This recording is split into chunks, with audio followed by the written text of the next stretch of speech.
This is R.J. Rushdoony, Easy Chair number 55, October 10, 1983. Well, first of all, I want to thank those of you who let us know how much you enjoyed our last Easy Chair, the one I did with John Saunders and Otto Scott on the Constitution. Let me add something about the question of constitutional interpretation.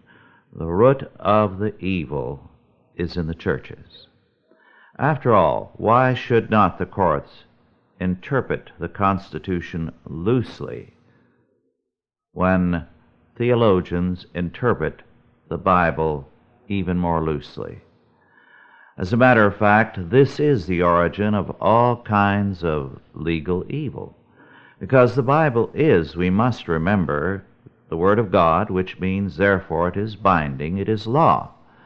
Therefore, whenever in history, beginning back in the Old Testament era, when a very loose interpretation of Scripture which turned the letter of the law upside down, when that began, it destroyed the whole of society, both the religious and the civil aspects.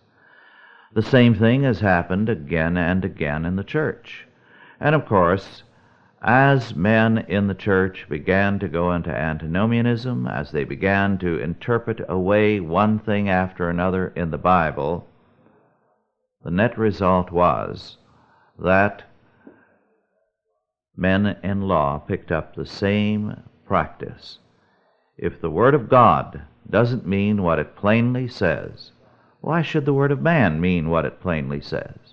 Today you have theologians who are ready to take the passages in the Bible which condemn homosexuality and call for the death penalty on homosexuals and turn them upside down to say that the Bible approves of homosexuality.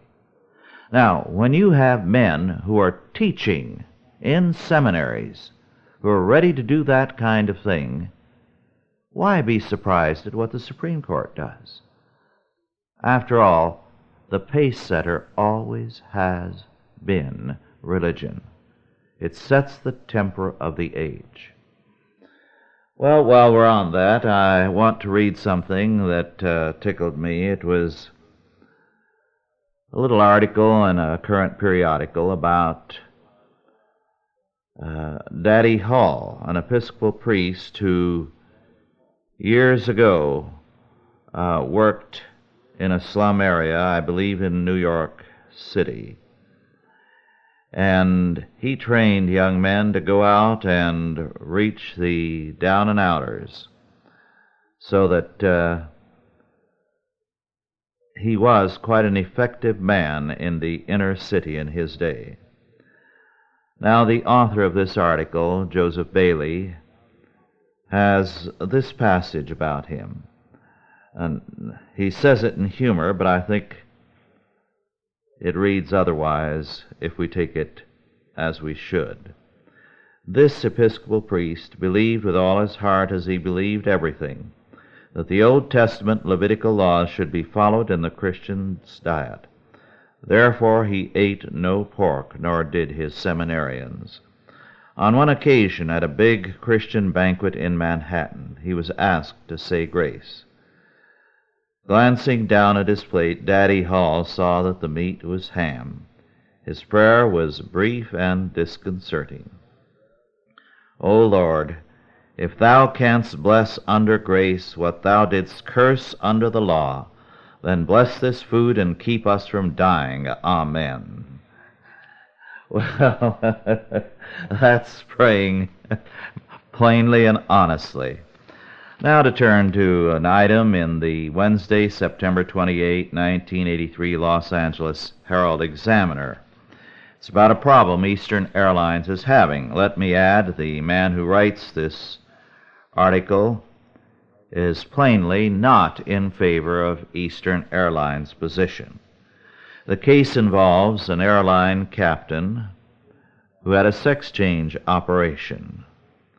Then, when he reapplied to go back and fly, Eastern refused to allow him.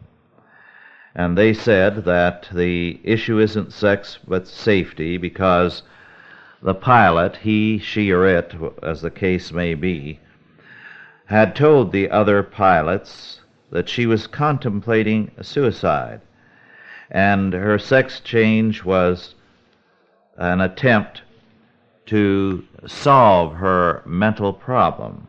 So the other pilots naturally didn't want her aboard or flying the planes, and Eastern agreed.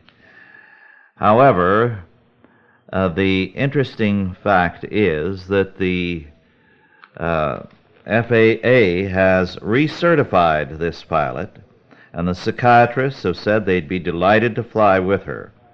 Her lawyer says she's as fit to fly as ever, and the pilot herself says it's a clear case of sex discrimination. And amazingly, the author of this newspaper story is in favor of this he, she, it pilot. So much for Big Brother looking after us carefully, and the press representing a good, sound perspective. Well, now to go to some other matters. First of all, I'd like to deal briefly with a book. Gordon Rattray Taylor is the author, The Great Evolution Mystery, published by Harper and Row Publishers, and published just this year, 1983. Now, the whole point of this book is that the author, who refuses for a moment to consider creationism seriously, admits that Darwinianism is in serious trouble. He admits that the doctrine of evolution is crumbling under attack. And he simply refuses to go back to a position that says that the world was determined by a divine plan. Darwinism, he says, substituted chance for purpose. But he says that concept is now beginning to fall apart. In fact, he refers to a conference of scientists at which time the mathematicians attacked the whole concept as mathematically impossible. So he says the situation is one of considerable concern. Now, he will not consider a return to creationism. He says plainly the fact of evolution is not in question. We don't know, he says, and I should add he died just recently after completing this book, that there is no evidence in favor of evolution, but it has to be true. Therefore, the only question is, how is it true? Well, the simple fact is that there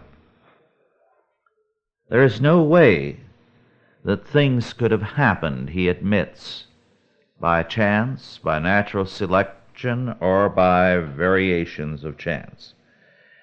Because, he says, and I quote, "While it is not difficult to believe that some small structural change, such as a change in the shape of a bird's bill, occurs by chance, it is very difficult to believe that a complex structure like the eye, which involves many coordinated changes, came about by chance, and especially as it did so several times. Darwin himself was flummoxed by this. When I think of the eye, I shudder," he said, unquote. Now, Taylor goes back to the eye subsequently and admits that if there were any changes in the development of the eye, there would be blindness. That the idea that through centuries the eye gradually changed and adapted itself is ridiculous, because those chance variations would have meant blindness for untold millennia. Moreover, he goes on to give numerous examples of the same kind of thing. Instances whereby chance variations would have led to extinction. So he has a long section, pages 137 following, and elsewhere, summing up the inadequacy of natural selection. And he speaks of the pontifical assurance of the orthodox evolutionists. He also refers to the fact that Darwin never dealt with the origin of species, although that was what his book was supposedly about. So we have the question of the unsolved origin of species. He says that the greatest weakness of Darwinism is that it cannot be disproved, which is a left-handed way of saying it can't be proved either. It's beyond proof. However, what he says must have made evolution possible was the fact of design. Now, the gist of it is that he wants to reintroduce God without God. Everything that God possesses is somehow going to be an attribute of nature without the person of God. So there has to be design, he insists, in the natural world. A perfect design, implicitly.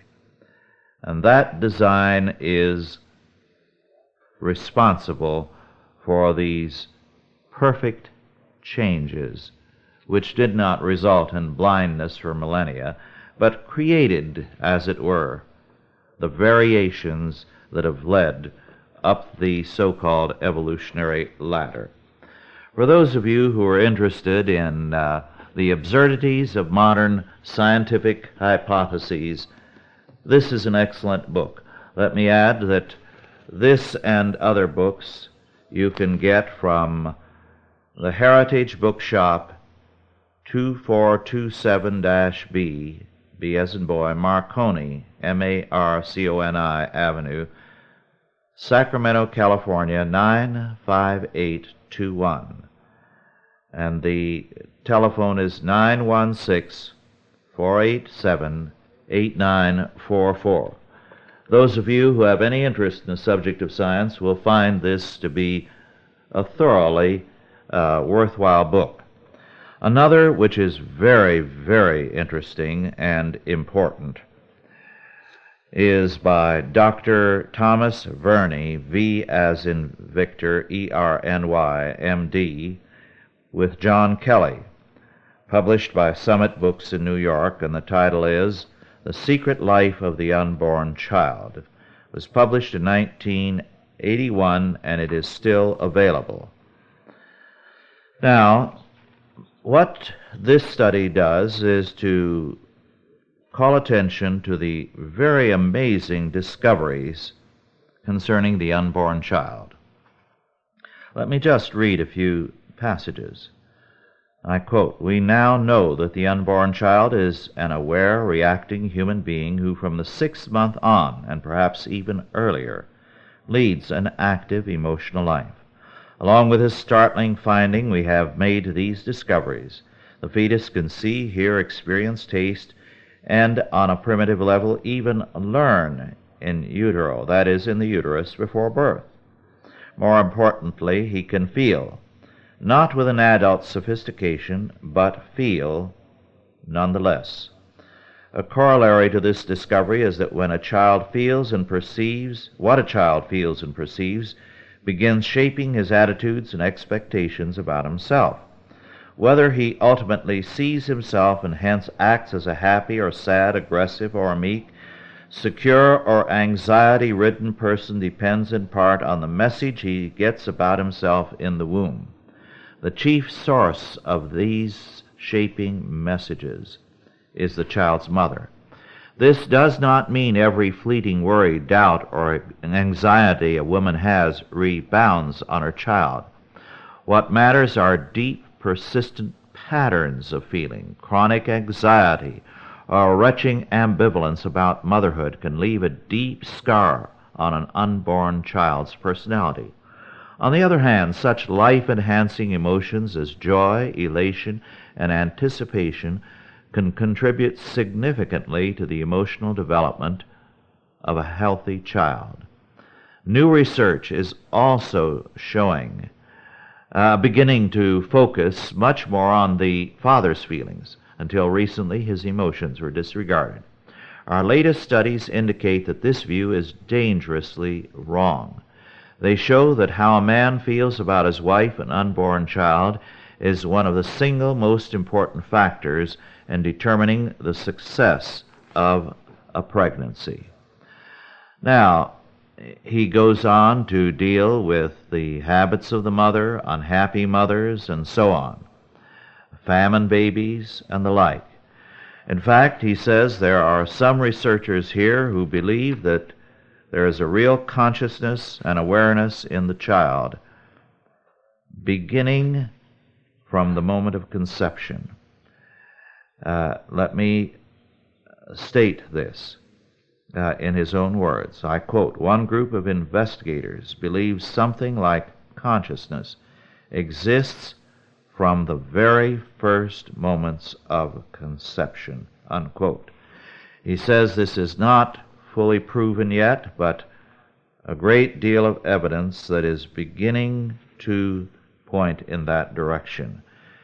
He really does develop some very remarkable bits of evidence towards that end. They have also demonstrated that infants who are loved and petted and stroked score higher on IQ tests than children who have not been touched. Well, there's a great deal more in this book. Oh, by the way, this is important. The babies, before their birth, have a taste in music. And they do not like rock music. They have a preference for classical music. There's something about the rhythm and all that is most appealing to them. Now, the ironic fact is that this author, the doctor, is still for abortion. But this book has some of the most dramatic evidence against abortion you could hope to find. It is a very important book. Well, on to another, which I think will be of interest especially to doctors, by Dr. Richard Gordon, an English physician who has written a book entitled Great Medical Disasters. It was published in this country by, Stein and Day in New York. The book is written in a tongue-in-cheek manner, and he begins with a lot of quotations about medical practice, going back to the poet Francis Quarles of the 1600s. "Physicians of all men are most happy. What good success soever they have, the world proclaimeth, and what faults they commit, the earth covereth." And then from Ecclesiasticus by Ben Sirach, "He that sinneth before his Maker, let him fall into the hand of the physician." Well, he does have quite a story here of medical disasters. In fact, he has a couple of pages on medical or surgical souvenirs, and it's a list of operative oversights reported to a doctor's legal insurance company in London for a period of 18 years, from 1962 on. And the number of swabs left inside is fantastic. And then all articles, instruments, needles, etc. Amazing how many. In 1979, for example, the figure for instruments and needles left inside was 110. However, he says, more gruesomely, a large forceps used for holding swabs, acting like scissors with locking handles, measuring 9.5 inches by 3, was discovered in the ashes of a woman aged 76 a week after an operation on her kidney. The operation wound itself was much smaller, only 5 inches long and 3.5 inches deep. It could never have concealed the forceps. No instruments were missing in the operating theaters or the sterile supply store. No one ever knew how it accompanied her to the furnace. Well, there's a lot of earthy medical humor in this book. But all in all, what Dr. Gordon has done is this. He's poked fun at his own profession. He's called attention to their most horrible mistakes. But in the process, he's also given us a vivid picture of the progress. A good many of the disasters he describes are with diseases and conditions that are no longer with us. By the way, if you want to read about someone who suffered at the hands of doctors, read about Charles II of England, who died in the late 1600s, and it's a miracle he didn't die sooner, given the treatment he received from the doctors. He apologized, by the way, for taking so long to die. Well, you'll enjoy that book if you're a doctor, and probably if you're not. Now to another that I'll just touch on briefly because it would be difficult to do it justice. It would take an hour, really, to go into this book.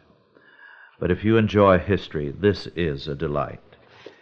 It is, I think, a very fair and honest historical study of one of the most dramatic figures in history. It is by Dr. Amy Kelly. The title, Eleanor of Aquitaine and the Four Kings. It was published by Harvard University Press in 1950 and was reprinted in 1981. It is still available. Eleanor of Aquitaine was a very remarkable woman, herself a ruler of one of the richest areas of Europe. She married a king, Louis VII of France, and went with him on the Second Crusade in the Holy Land. She was subsequently divorced from Louis and married Henry Plantagenet, who became Henry II of England. She was somewhat older.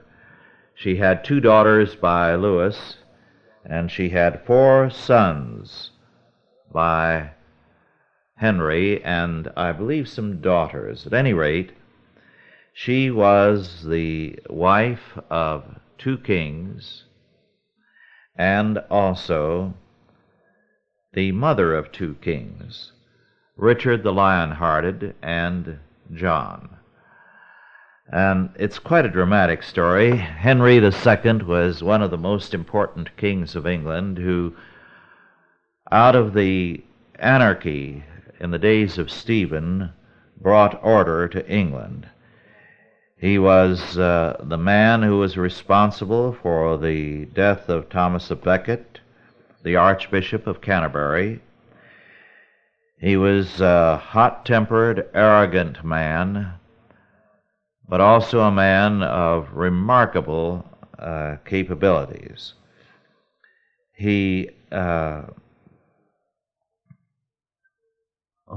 His temper was violent. He was literally one of these men who, in anger, would roll on the carpet and chew it. He was capable of very remarkable blasphemy. On one occasion, he is quoted as having said, "The city I have loved best on earth, the city where I was born and bred, where my father lies buried, where is the body of St. Julian, this, O God, to the increase of my shame, thou hast reft of me. I will requite as best I can. I will assuredly rob thee of the thing thou prizest most in me, my soul." That was Henry. Well, this book is quite dramatic reading, and it's good history if you enjoy medieval history in particular. And it covers quite an area of time: the Crusades, the history of France at the time, and the history of England and Aquitaine. Now to another book, again very briefly. This is, I believe, no longer in print. It was published by the University of Oklahoma Press.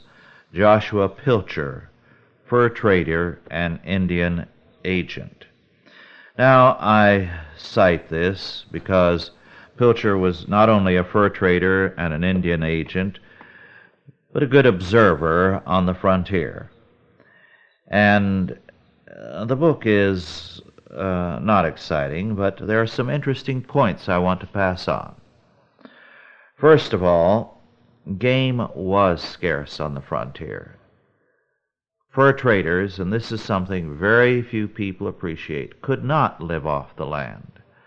The Indians had trouble living off the land. This is why, before the coming of the white man, especially, it was routine for famine to hit the Indian tribes in the winter because of the lack of food. Also, before they got the gun from the white man and the horse, hunting was that much harder. Moreover, because, as I mentioned, about a year ago, you had the vast forests covering the east, game was scarce. There was too little open ground for game to flourish. On the western plains, it was difficult to get. It was hard to creep up on the game, such as the buffalo, and deadly as well. So game was scarce, and the fur traders could not make it without a considerable grub stake. Moreover, there was a great deal of effort by the federal government to protect the Indians in the fur trade as well as the Indians. But you had all kinds of people on the frontier. The lawless tended to move westward, so that you not only had the lawless, but you had legitimate businessmen all competing on the frontier. By the way, Pilcher was a Mason, although not as active once he became involved in the fur trade. And the number of Masons on the frontier in business areas was more than a slight one. Well, now to go on to a very important book. A book that is really a landmark in its field. It is by Nikolai Tolstoy, Stalin's Secret War, published by Holt, Reinhardt, and Winston in 1981, and still available, the last I heard. It is a work of very great importance because Stalin's Secret War was the war against his own people, the people of the Soviet Empire.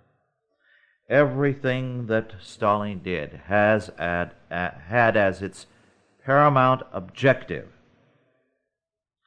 to keep the people in line. He knew precisely what he was doing. It was a power play, and the primary victims were the peoples of the Soviet Union. No one could hate the Soviet rulers more than they. And so, whatever other enemy Stalin had, his primary enemy was the Russian people. And as a result, everything was done to paralyze them. They were enslaved, they were tortured, they were massacred whole scale. The Soviet state boasted of itself as the embodiment of humanism. And they used, let me say, the word humanism. I heard recently, for the umpteenth time, a scholar who claims to be Christian objecting to the use of humanism and as a term describing our current evils. He wanted to reserve the term for Renaissance scholars. The purpose of the cruelty, of the murders, was to prevent a popular uprising, to disarm the people. Moreover, when the war with Germany began, large numbers of people defected to the German side. Troops, civilians, in great numbers. As a result, what Stalin ordered his men to do was to take Germans, to torture them, to treat them as brutally as possible, and to leave them, and their bodies, where the Germans would find them. He did all he could to provoke the Germans to retaliation, and it worked. So the Germans began to kill in a rage, and that, of course, created the resistance that Stalin wanted. The people now began, instead of defecting to the Germans, to fight them with a passion. The result was that a tremendous resistance to Germany developed. In the process, Tolstoy points out the contemptible concealment of the truth about the Soviet Union by Westerners. And he does not hesitate to name the homosexual groups that were prominent in this. Moreover, he gives a grim account in passing of the fact that when Stalin demanded at the end of the war not only that those who had been defectors from the troops and refugees into German lines, but also people who had left the Soviet Union at the time of the revolution be handed over to him. We did so, and they were brutally massacred. We knew what we were doing. Our troops cursed these men, women, and children as they screamed. They rammed them into cattle cars with bayonets and gun butts. We were a party to the massacre. What Hitler did, we equaled, and we had better not forget that. And our troops were ready to do it. Not one American soldier, to my knowledge, ever rebelled against doing it. So don't ever dream that what happened in Germany or the Soviet Union could not happen here. Exactly what we condemned men for at Nuremberg, our men did here. They obeyed orders. Well, it's a horrifying account. As a matter of fact, the amazing thing is that anyone of any classification was sentenced to death. If you were an aristocrat or a priest or an official of the Red Cross, if you spoke Esperanto. If you were a stamp collector, the NKVD, the predecessor to the KGB, would round you up for slave labor camps or execution. This is a very important and a telling book. Another book related to this is by James Lucas, War on the Eastern Front, 1941 to 45, The German Soldier in Russia. This was published in 1979, I believe, in England, and then in 82 by Bonanza Books, distributed by Crown Publishers by arrangement with Stein and Day. This is an account of the military operations of the German army in Russia. The point it makes, of course, is essentially a military account, but it, at key points, confirms Tolstoy's account. What it tells us is that the Germans, on entering Russia, were horrified by the primitiveness of things. It was as though 1,000 years or more of civilization had disappeared, and they were back in an earlier, more primitive era. Most of the peasants lived in huts with dirt floors and without any lighting whatsoever. Party officials in the villages lived in slightly better accommodations with a paraffin lamp. They found that all the maps they had were worthless. They encountered very quickly in their invasion a vast area of swamp, of jungles, which in the summer were scorching hot and in the winter cold beyond their imagination. It's a very grim account, and it deals with the whole thing very realistically. It also points out the fact that the German army, when the war broke out, contrary to common assumptions, was unmechanized. It had no anti-tank weapons. It relied heavily on horses. As a result, it was a very difficult war on a very difficult terrain. Let me quote one passage from a German account of the time. We do not usually go very far into the forests. You can have no idea of what they are like. The trees are mostly deciduous, and centuries of fallen leaves lie rotting on the forest floor.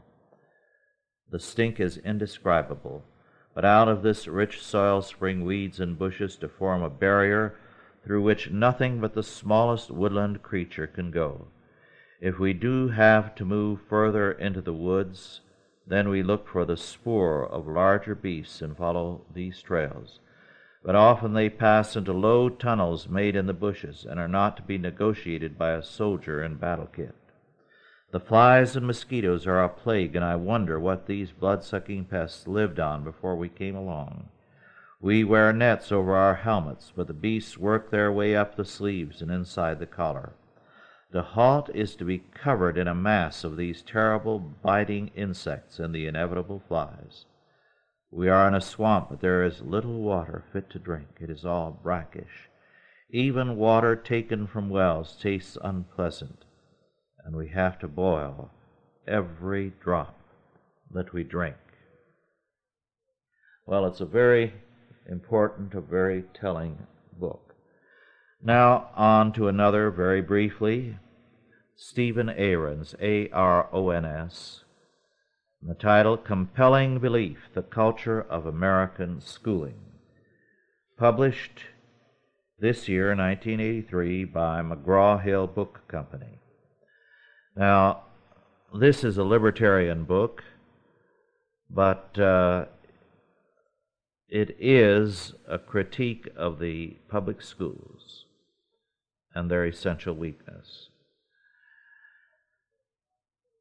The author does not go into the question of religious freedom, and there is a great deal here that is omitted. But all the same, there is a good critique within the limits of his perspective of the public schools and their control. This is what he says.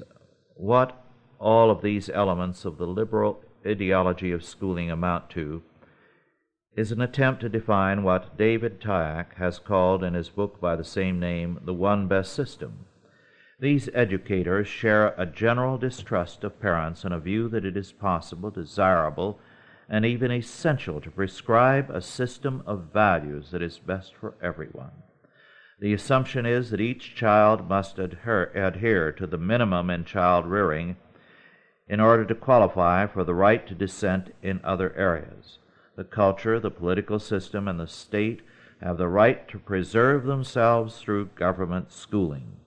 Those families that insist that home education is a part of the fundamental right of citizens to dissent in belief and belief formation are in the minority, and in the environment of school ideology constitute an endangered species. So he presents arguments for the separation of school and state, with which we can very definitely agree. Then another book, which is no longer available, perhaps, but I don't know for sure, was published in 1980 by McGraw-Hill also, by Marion Sandmeyer, Sandmaier, The Invisible Alcoholics, Women and Alcohol Abuse in America. It's not a book that I recommend. I'm just citing it because, of course, it overlooks the key fact that the only real solution to the problem of alcoholism has been religious faith. The author admits that they do not know what causes alcoholism. They do not know why people quit drinking. And certainly their answers do not lead to such drinking. The author makes no attempt to correlate these feminine women with the devout, the Christian women in our society, and there is an obvious link. Ironically, and most revealing, the author has a chapter on lesbians and admits the statistics, in her own words, are mind-boggling. In 1970, and I'm quoting psychiatrist Marcel T. Sager, compared the psychological adjustment of lesbians with both female heterosexuals and male homosexuals. The subjects were primarily white, middle class, and under 35.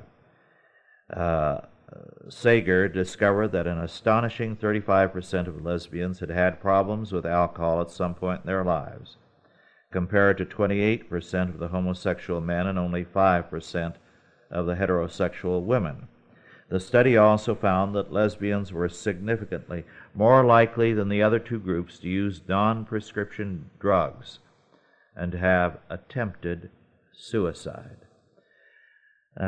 She goes on to cite much more data on the prevalence of these problems and other problems among lesbians and homosexuals, and then excuses it on the ground that this is their reaction to society's discomfort and disapproval of them.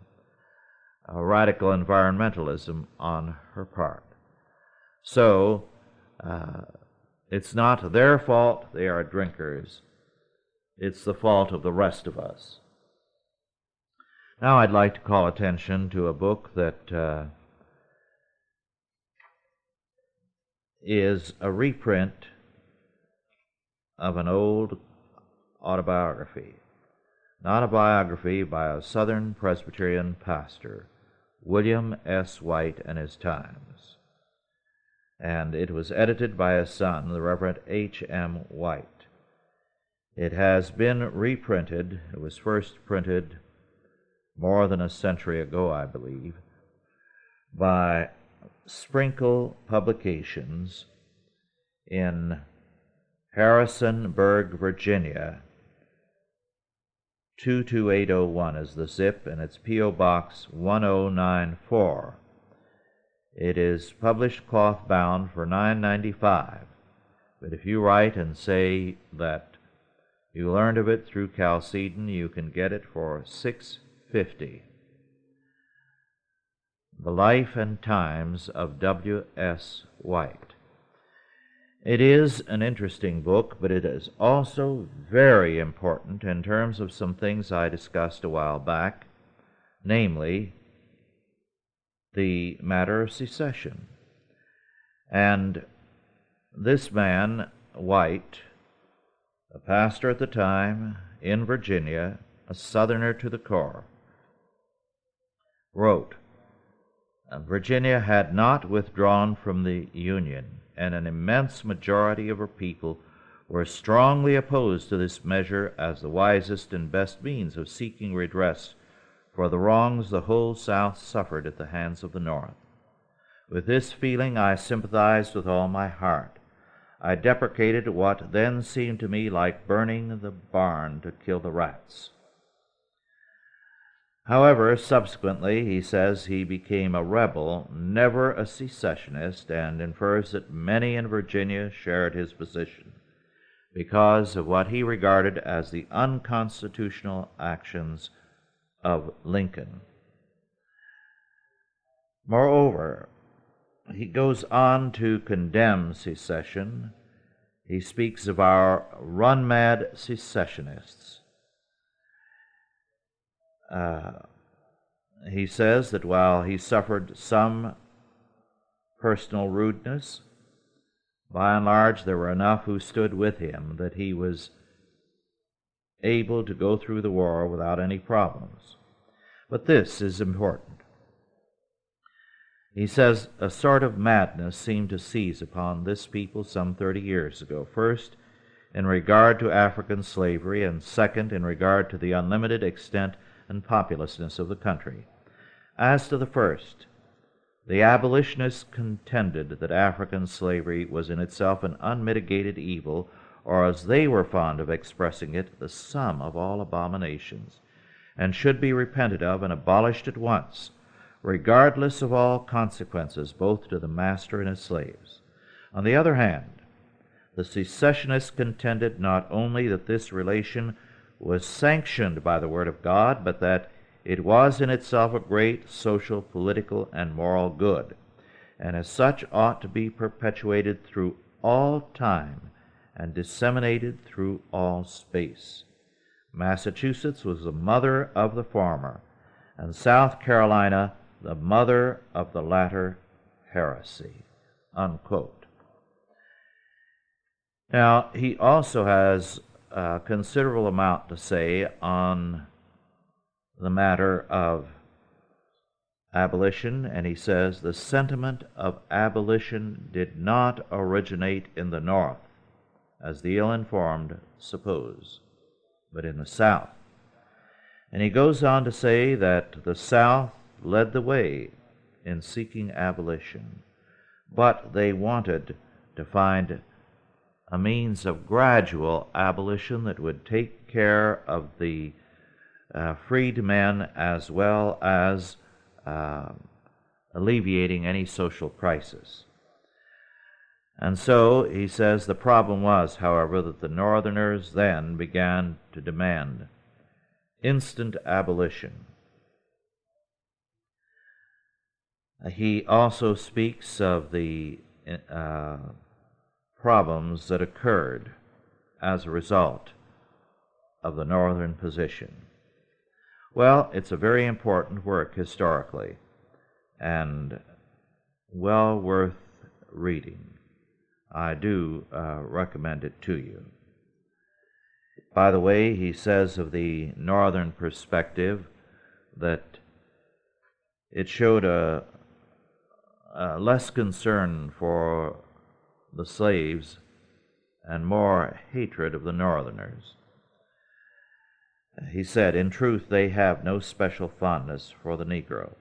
One of the most distinguished men in the state of Ohio said to a friend of mine, "Only consent to wipe the blot of African slavery from our national escutcheon, and we shall have peace."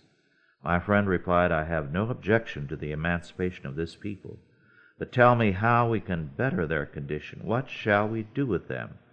"Do with them," replied the kind-hearted philanthropist. "Do with them? Why, hang them, shoot them, drown them. I say, I care nothing for them. Only wipe out this blot." Unquote. Well, so much for that.